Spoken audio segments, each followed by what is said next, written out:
Well, you know, uh, with the coming of the internet, I have had to deal more. I used to get like like in the old movies, you get like a bag of mail, and there'd be fan letters in there, and some would be angry and some would be not. You'd write them back and all that stuff.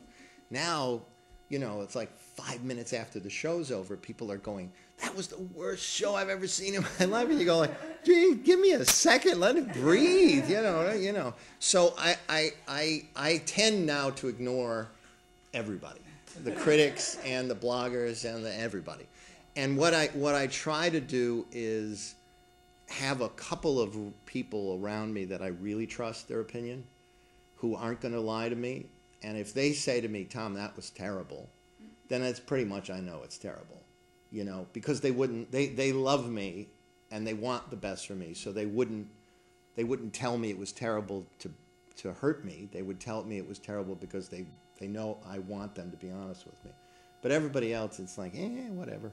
You can't make everybody happy, so you really just got to write as honestly as possible and then take your lumps.